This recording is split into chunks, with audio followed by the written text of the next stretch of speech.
Amahoro y'Imana abane namwe, nimwaramutse, nimwiriwe bivanye n'aho umuntu wese aherereye. Amazina yanje ni Tuyisenge Seforienne, ndi umurundikazi, nkaba ndi mu bihugu vy'Abarabu, nkaba ndiko ndondera ubuzima nkuko bisanzwe. Hama mfashe video ufata akanya nshimira Imana ndetse nshinge n'intahe ku bitangaza Imana yagiye inkorera mw'iyi minsi maze mu bihugu vy'Abarabu. Ntabwo ari iminsi miremire ariko kandi si na mike, aho abantu muhari murazi ko biba bigoye kandi biba bikomeye. Ndahamaze imyaka 2, bisa ko nayimaze kuko ndayibura muri amezi 2, numva ko nsa n'uwayimaze. Reka nshimire Imana yabanye nanje, reka nshimire famiye yanje idahengeshanya kunsengera, imba hafi aho muri hose mubaho, ndabakunda cane. Ego hama ndashimira Imana yabanye nanje muri iki gihugu ca Saudiya, ntivyari vyoroshe, genda camake kuko hari abantu baraba video nyene ikabarambira, incamake ariko nyene nshaka gushima Imana nongere nshinge n'intahe. Ego n'iminsi maze mu gihugu ca Saudiya ntivyari vyoroshe, jewe naraje ndakora batangira kunjana mu yandi mazu hirya no hino, iwabo na madame, iwabo na bose, kwa mushiki wa bose, kwa nyinabo, ku bagenzi biwe, ivyo vyose ndapambana tu. Murabizi nibiba ari ibintu bitoroshe, ariko kubana tuba twarakuriye kw'isuka, tugishika tukikabona kano kazi tubona ari akazi koroshe. Ndabibamwo, ndihangana, ndakora, ariko kandi nagira ndababwira ati nta kintu kiba kidafise imvo, kandi nta kintu kiba kitagira iherezo.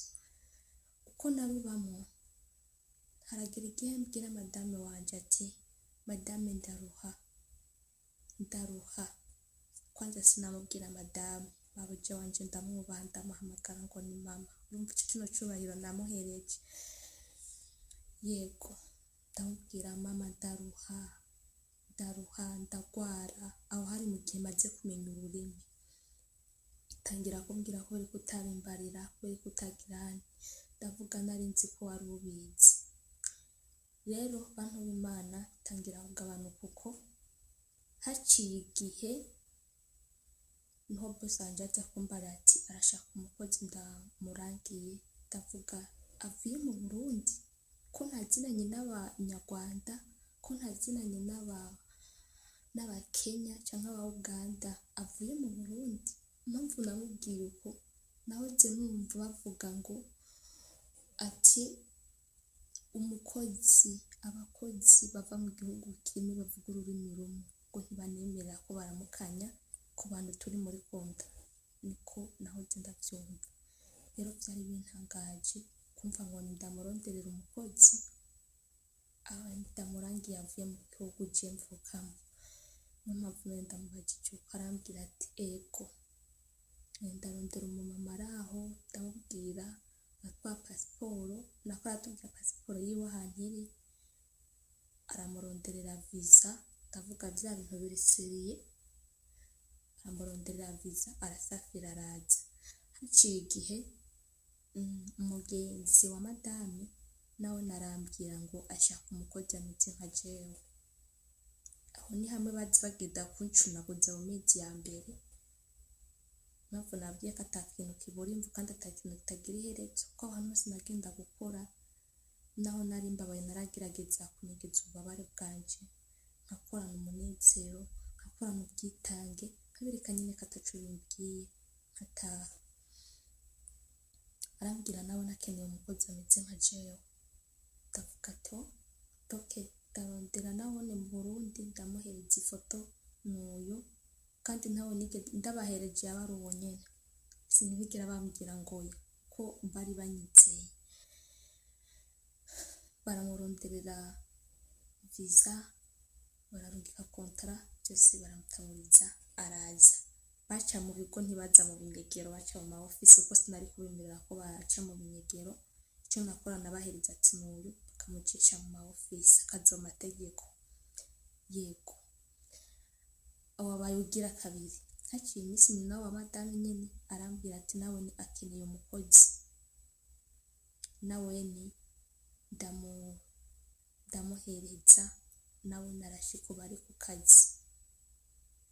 Abo ni batatu. Hariho n'abandi bagiye bacagurwa mu ma office batanshaka ariko nyene b'abarundi bimvuyeko.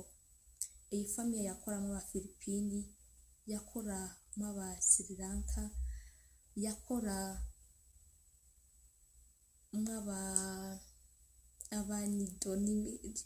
abanido sinzi ingene babita.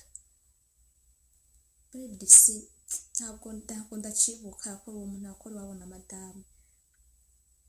Ariko ubu tuvugana turiko dusa turi nk'abarundi gusa. Natangiye mino famille ndi umurundi umwe, tumaze kugira mu barundi bagera kuri ndwi. Tumaze kugira ku barundi tugera kuri ndwi. Urumva ko ari ikintu gikomeye cyane, umwana ari muri kontara muzi ingene hameze, muzi ingene ububabare bwaho buhari. Rero narapambanye, navuga ati ndaronka ibyo fungura, ndaronka connection, mpemberwa ku gihe, hasigaye naje kurondera ubuzima. Ntibyari byoroshe, aha ngendana uburwayi ukwezi guheze, ndapfa nyine nkazuka. Uretse ubu bose banje kandi n'ukuri ndabashimira, barakoze vraiment, baragerageza kunshakishiriza imiti, yakoramwo aba Sri Lanka, yakoramwo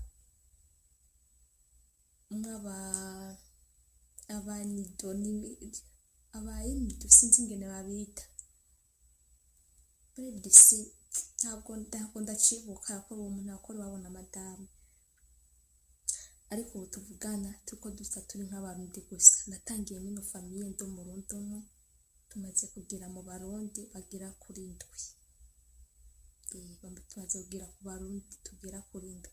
Urumva ko ari ikintu gikomeye cyane, umwana ari muri kontara muzi ingene hameze, muzi ingene ububabare bwaho buhari.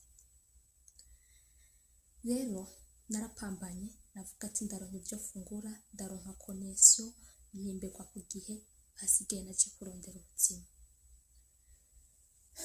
Ntibyari byoroshe, aha ngendana uburwayi ukwezi guheze, ndapfa nyine nkazuka. Uretse ubu bose banje kandi n'ukuri ndabashimira, barakoze vraiment, baragerageza kunshakishiriza imiti.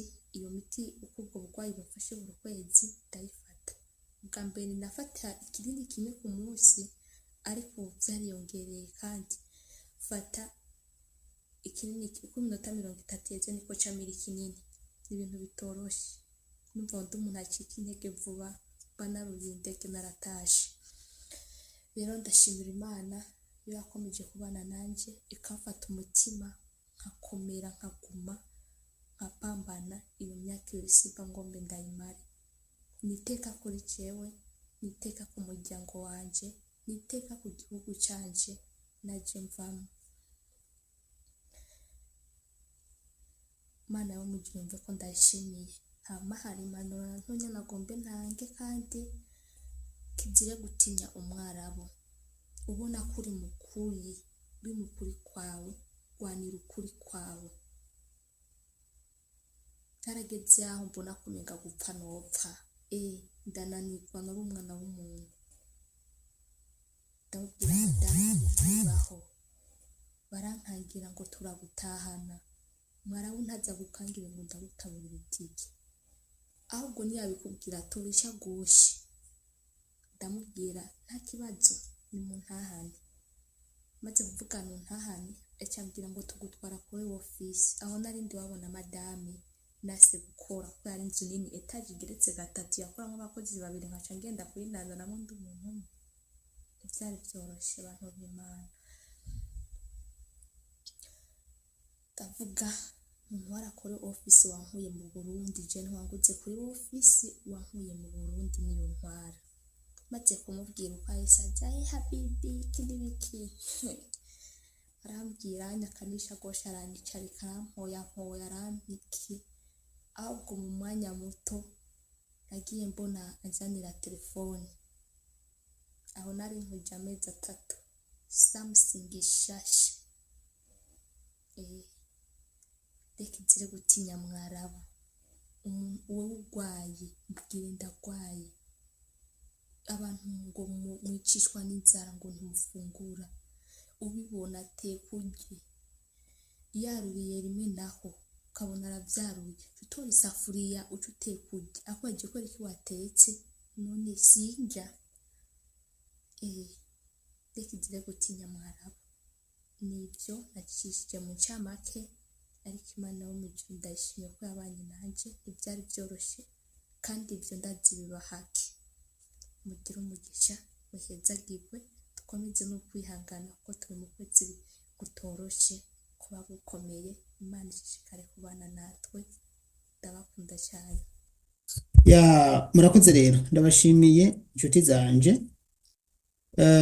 natangiye kuza ndabaha umwanya wo gushinga intahe mwe muri Saudi Arabia ntimuzoze museruka mu vyago gusa babakubise babise kubahemba babafashe ku nguvu base kubavuza base kubagaburira urumva ivyo bintu sivyo dukeneye vyonyene gusa oya muza mushinga intahe nkuko uwo yabikoze ifate n'abaka video undungikire ushima Imana canke uvuge urugamba wagwanye kugira uronke telefone canke uvuge ivyagushikiye byose ukebura abandi nk'intahe nko kuburira abandi bagenzi banyu nimwabikora ndazi bizogenda neza ndabashimiye rero mugira ibihe byiza karibu uwo ari we wese ashaka kubikora aca bingeka video hanyuma ndayipartage murakoze